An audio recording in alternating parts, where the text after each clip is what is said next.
Gods of Mars is the first movie that I've directed using the Unreal Engine. And what I'm discovering is it's incredibly powerful because you can create this 4K rich, photorealistic worlds. Any image you want that you can imagine, you can do with this combination. If you have a computer, you have an NVIDIA graphics card, Unreal, you can make Lawrence of Arabia in your apartment or your dorm room. On Gods of Mars, we all have the same exact systems. Unreal, we all have a Wacom tablet, NVIDIA RTX 6000 card installed, a Lenovo ThinkStation. You put these together and you can make any movie you want. There's no limit.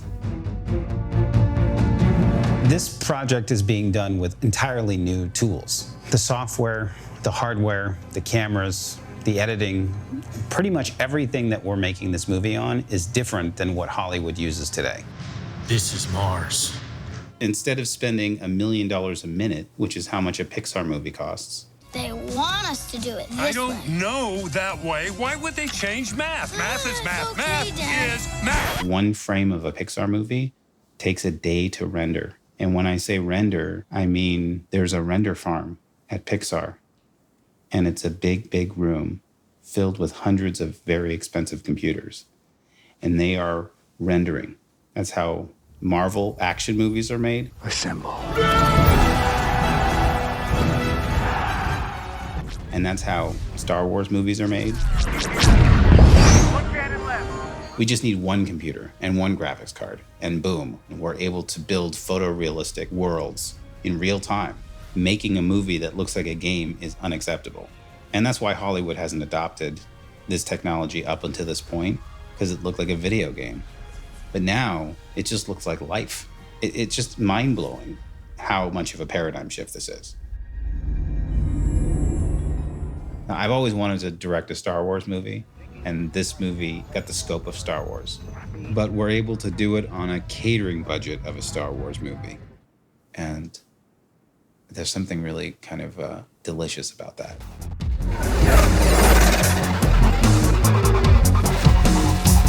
I think that the technique we're developing for Gods of Mars is a really happy medium between practical and computer graphics.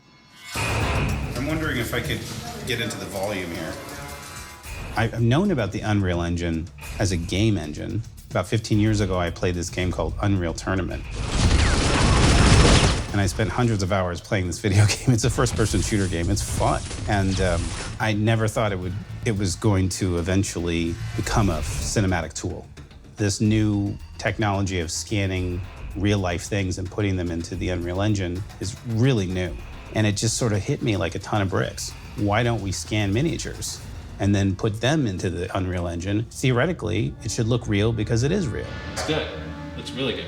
The notion of interfacing game engines with real-world photography in real time in front of LED screens is very, very interesting to me. Go to 1.8D, please. As a visual effects supervisor and as a cinematographer, it's a wonderful opportunity to explore doing things that we never thought of doing with the tools before. And action. You get to explore the technique, and then sometimes magic happens. Here at Fonco, we were able to construct miniatures, scan them, and put them into the computer, rig them so they can be animated, and then place them into environments. So when you're looking at this effect shot, this first effect shot for the film, everything is real, but it's been manipulated and brought together digitally. The first thing we start with is concept art. So we work through a number of different designs with the director. Once we've really nailed down the look there, we work out what the paint scheme is going to be and what it's going to look like with color and with graphics and everything else. The process that Fawn and his team use is called kit bashing, which is taking models, one might be a garbage truck, one might be a submarine, and mushing them together into one cool piece of original artwork.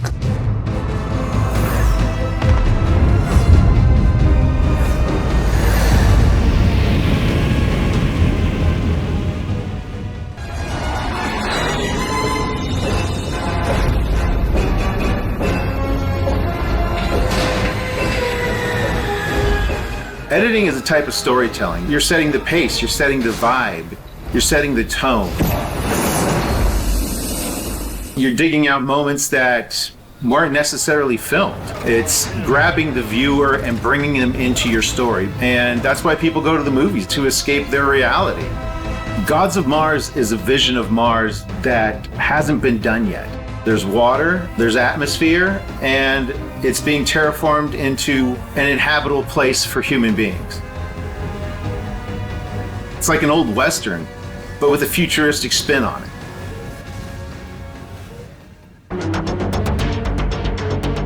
What I love about working on Gods of Mars is I get to edit on set. All the visual effects are already pre-built and made, so the actors are acting against something that's there.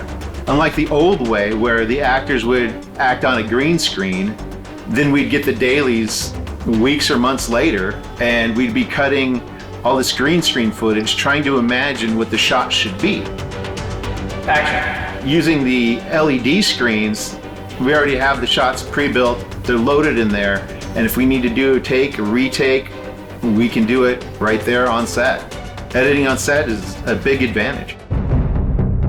I've used the Wacom tablet for most of my career, and I use it on everything that I do, mainly because it's ergonomic, like holding a pen, and that's a natural way for your hand to be.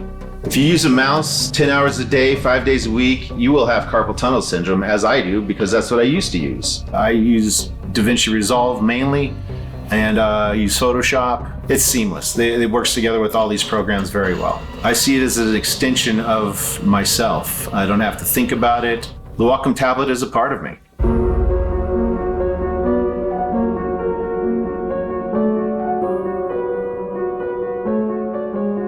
I fell in love with painting when I was 19. The first time I used a Wacom tablet was in 1998 on the Phantom Menace at Lucasfilm.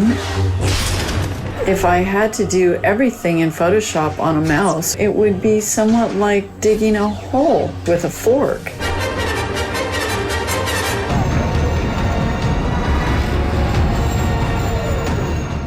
Getting the Wacom gear improves the efficiency of doing color correction and isolating areas of the frame. A much faster use of DaVinci Resolve. And anything that makes you more efficient saves you time and money. We're doing design work on them. We're doing 3D modeling. We're doing editorial with them. And we'll be using them for final color correction.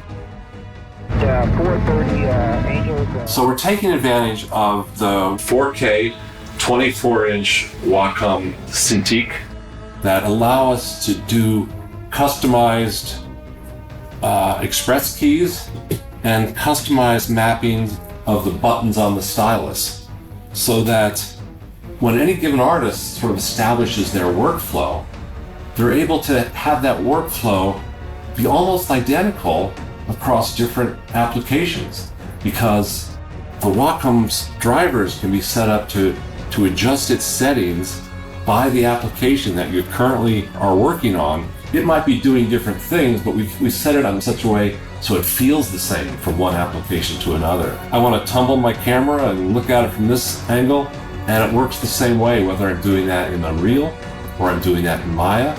That just really allows the artist to work like an artist and not having to always be thinking about, how do I make this computer do what I want? Once you've set it up and customized it to your own workflow, now it's just your brain to your eye to have it happen on the screen.